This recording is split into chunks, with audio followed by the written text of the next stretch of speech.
ಪ್ರಿಯಾ ಹಾಸ್ಟೆಲ್ನಲ್ಲಿ ಓದುತ್ತಿದ್ದಳು. ತನ್ನ boy friend ಕರಣ್ಣನ್ನು ಮನೆಗೆ ಕರೆದುಕೊಂಡು ಬಂದಳು. ಕರಣ್ ಬೇರೆ ಹುಡುಗಿಯರನ್ನು ಕದ್ದು ಕದ್ದು ನೋಡುತ್ತಿದ್ದ. ನಂತರ ಪ್ರಿಯಾ ಕರಣ್ಣನ್ನು ತನ್ನ ಪೇರೆಂಟ್ಸ್ ಹಾಗೂ ತಂಗಿ ನಿಧಿಗೆ ಪರಿಚಯಿಸಿದಳು.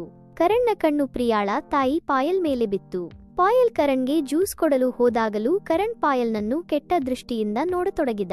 ಅದು ಪಾಯಲ್ಗೆ ಹಿಡಿಸಲಿಲ್ಲ. ಕರಣ್ ಮನೆಯ ಎಲ್ಲರಿಗೂ ಗಿಫ್ಟ್ ಕೊಟ್ಟು ವಿಜಯ್ಗೆ 2 ಬಿಯರ್ ಬಾಟಲಿಗಳನ್ನು ಕೊಟ್ಟನು. ಆಗ ವಿಜಯ್ ಕರಣ್ ಮನೆಗೆ ಬಂದಿದ್ದು ತುಂಬಾ ಒಳ್ಳೆಯದಾಯಿತು ಎಂದು ಪ್ರಿಯಾಗೆ ಹೇಳಿದನು. ಪಾಯಲ್ ನೀನು ಕರಣ್ಣನ್ನು ಇಲ್ಲಿಗೆ ಕರೆದುಕೊಂಡು ಬರಬಾರದಿತ್ತು ಎಂದು ಪ್ರಿಯಾಗೆ ಹೇಳಿದಳು. ಆಗ ಪ್ರಿಯಾ ನಾವಿಬ್ಬರು ತುಂಬಾನೇ ಪ್ರೀತಿ ಮಾಡ್ತಾ ಇದೀವಿ, ನೀವು ನಮ್ಮ ಮಧ್ಯೆ ಬರಬೇಡಿ ಎಂದು ಪಾಯಲ್ನನ್ನು ಬೈದಳು. ನಂತರ ಕರಣ್ ಹತ್ತಿರ ಹೋಗಿ ನಮ್ಮ ಫ್ಯಾಮಿಲಿ ನಿನಗೆ ಹೇಗೆ ಅನಿಸಿತು ಎಂದು ಕೇಳಿದಳು. ಆಗ ಕರಣ್ ನೀವು ತುಂಬಾ ಬ್ಯೂಟಿಫುಲ್ ಆಗಿದ್ದೀರಾ ಎಂದು ಹೇಳಿದನು. ಪ್ರಿಯಾ ಏಕೆ ನಾನು ಸುಂದರವಾಗಿಲ್ವಾ ಎಂದು ಕೇಳಿದಳು. ಆಗ ಕರಣ್ ನೀನು ಸುಂದರವಾಗಿದ್ದೀಯಾ ಎಂದು ಹೇಳಿ ಅವಳ ಜೊತೆ ಸ್ವರ್ಗ ಸುಖ ಕಂಡನು. ಮರುದಿನ ಕರಣ್ ವಿಜಯ್ಗೆ ಸಾಕಷ್ಟು ಡ್ರಿಂಕ್ಸ್ ಕುಡಿಸಿ ಮಲಗಿಸಿದನು. ಈ ಕಡೆ ಪಾಯಲ್ ವಿಜಯ್ಗಾಗಿ ಕಾಯುತ್ತಾ ಕುಳಿತಿದ್ದಳು. ಕರಣ್ ಅಲ್ಲಿಗೆ ಹೋಗಿ ಲೈಟ್ ಆಫ್ ಮಾಡಿ ಪಾಯಲ್ನನ್ನು ತಪ್ಪಿಕೊಂಡನು.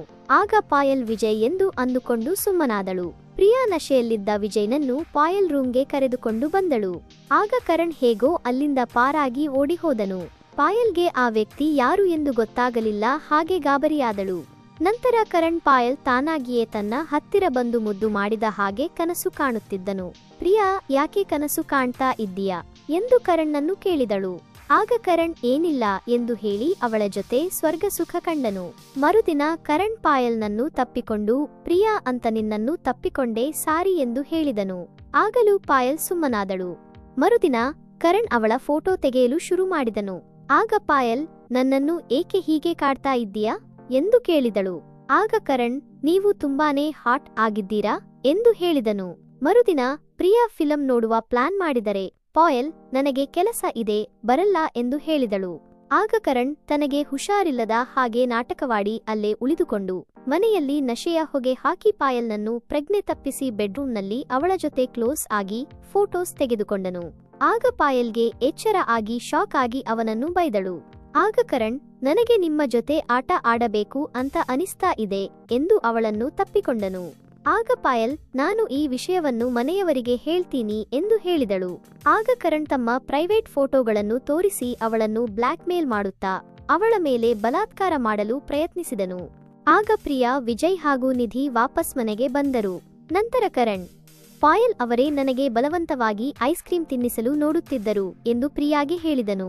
ಕೋಪಗೊಂಡ ಪಾಯಲ್ ಬೇಡ ಎಂದು ಹೇಳುತ್ತಾ ಅವನನ್ನು ಹೊಡೆದಳು. ಆಗ ಪ್ರಿಯಾ ಪಾಯಲ್ ಮೇಲೆ ಕೋಪ ಮಾಡಿಕೊಂಡಳು.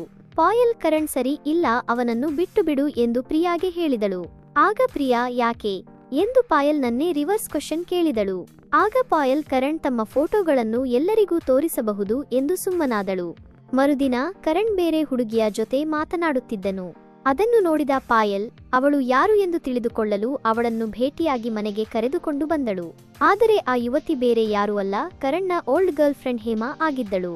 ಹೇಮಾ ಕರಣ್ ಮೊದಲು ನನಗೆ ಮಾಡೆಲ್ ಮಾಡಿಸುವ ಕನಸನ್ನು ತೋರಿಸಿ ನನಗೆ ಮೋಸ ಮಾಡಿದ ಎಂದು ಆ ವಿಷಯವನ್ನು ಎಲ್ಲರಿಗೂ ಹೇಳಿದಳು. ಆಗ ಪ್ರಿಯಾ ಕರಣ್ಗೆ ಮೊದಲೇ ಹೇಳಿದ್ದೆ, ನೀನು ಅವನ ಆಸ್ತಿಗಾಗಿ ಅವನ ಹಿಂದೆ ಬಿದ್ದಿದ್ದೀಯಾ ಎಂದು ಹೇಮಾಳನ್ನೇ ಬೈದು ಅಲ್ಲಿಂದ ಕಳಿಸಿಬಿಟ್ಟಳು. ನಂತರ ಕರಣ್ ಬೇರೊಂದು ಹೋಟೆಲ್ನಲ್ಲಿ ಪಾರ್ಟಿ ಇಟ್ಟುಕೊಂಡಿದ್ದನು. ಪಾಯಲ್ ತಾನು ಬರುವುದಿಲ್ಲ ಎಂದು ಹೇಳಿದಳು. ಆಗ ಕರಣ್ ನೀನು ಹೋಟೆಲ್ನಲ್ಲಿ ಸಿಗಲ್ಲ ಎಂದು ಹೇಳಿ ಅವಳ ಮೇಲೆ ಬಲಾತ್ಕಾರ ಮಾಡಲು ಪ್ರಯತ್ನಿಸಿದನು. ಆಗ ಪ್ರಿಯಾ ಅಲ್ಲಿಗೆ ಬಂದು ಶಾಕ್ ಆಗಿ ನಿಂತುಕೊಂಡಳು. ಕರಣ್ ಪಾಯಲ್ ಅವರೇ ನನ್ನ ಮೇಲೆ ಬಲಾತ್ಕಾರ ಮಾಡುತ್ತಿದ್ದರು ಎಂದು ಪ್ರಿಯಾಗೆ ಹೇಳಿದನು. ಆಗ ಪ್ರಿಯಾ ಕೋಪದಿಂದ ಕೂಗಾಡತೊಡಗಿದಳು. ಆಗ ಕರಣ್ ನಾಟಕವಾಡಿ ಪ್ರಿಯಾಳನ್ನು ಕೂಲ್ ಮಾಡಿದನು. ನಂತರ ಪಾರ್ಟಿ ವಿಷಯ ತಿಳಿದ ಹೇಮಾ ಅಲ್ಲೇ ಕರಣ್ನ ಕಥೆ ಮುಗಿಸಬೇಕು ಎಂದು ಡಿಸೈಡ್ ಮಾಡಿಕೊಂಡಳು. ಈ ಕಡೆ ಪಾಯಲ್ ಕೂಡ ಹಾಗೆ ಯೋಚಿಸುತ್ತಿದ್ದಳು. ನಂತರ ಇವತ್ತು ಪಾರ್ಟಿಯನ್ನು ಕ್ಯಾನ್ಸಲ್ ಮಾಡಿದ್ದೀನಿ ಎಂದು ಪ್ರಿಯಾಗೆ ಫೋನ್ ಮಾಡಿ ಹೇಳಿದನು. ನಂತರ ಯಾರೋ ಅವನನ್ನು ನೀರಲ್ಲಿ ನುಗ್ಗಿ ಕೊಲೆ ಮಾಡಿಬಿಟ್ಟರು.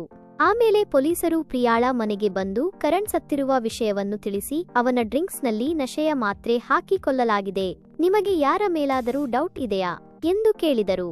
ಆಗ ಪ್ರಿಯಾ ಹೇಮಾಳ ಹೆಸರನ್ನು ಹೇಳಿದಳು. ನಂತರ ಹೇಮಾ ನಾನು ಕರಣ್ಣನ್ನು ಕೊಲ್ಲಲು ಅಲ್ಲಿಗೆ ಹೋಗಿದ್ದು ನಿಜ, ಆದರೆ ನಾನು ಹೋಗುವ ಮುಂಚೆಯೇ ಅವನು ಸತ್ತು ಹೋಗಿದ್ದ ಎಂದು ಪೊಲೀಸರಿಗೆ ಹೇಳಿದಳು. ನಂತರ ಪ್ರಿಯಾಗೆ ಪಾಯಲ್ ರೂಮ್ನಲ್ಲಿ ಕರಣ್ನ ಫೋನ್ ಸಿಕ್ಕಿತು. ಈ ಫೋನ್ ನಿಮ್ಮ ಹತ್ತಿರ ಹೇಗೆ ಬಂತು? ನೀವೇ ಅವನನ್ನು ಕೊಲೆ ಮಾಡಿರಬೇಕು ಎಂದು ಪೊಲೀಸರಿಗೆ ತಿಳಿಸಿದಳು. ನಂತರ ಪೊಲೀಸರು ಮನೆಗೆ ಬಂದರು. ಪಾಯಲ್ ಕರಣ್ ನನ್ನ ಪ್ರೈವೇಟ್ ಫೋಟೋಗಳನ್ನು ತೆಗೆದು ನನ್ನನ್ನು ಬ್ಲ್ಯಾಕ್ ಮೇಲ್ ಮಾಡ್ತಾ ಇದ್ದ. ಮೊನ್ನೆ ಅವನು ನನ್ನ ಹತ್ತಿರ ಬಂದು, ನಾನು ಈ ಪಾರ್ಟಿ ಅರೇಂಜ್ ಮಾಡಿದ್ದು ನಿನಗೋಸ್ಕರ, ನೀನೇನಾದ್ರೂ ಹೋಟೆಲ್ಗೆ ಬರದೇ ಹೋದ್ರೆ ನಾನು ನಿನ್ನ 2 ಮಕ್ಕಳನ್ನು ಕೂಡ ಹಾಳು ಮಾಡ್ಬಿಡ್ತೀನಿ ಅಂತ ನನ್ನನ್ನು ಹೆದರಿಸಿದ್ದ.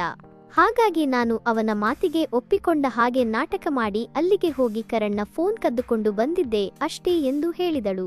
ನಂತರ ಪೊಲೀಸರು ಹಾಗಾದರೆ ಈ ಕೊಲೆ ಮಾಡಿದ್ದು ಯಾರು ಎಂದು ಕೇಳಿದರು. ಆಗ ವಿಜಯ್ ನಾನೇ ಮಾಡಿದ್ದು ಎಂದು ಒಪ್ಪಿಕೊಂಡನು.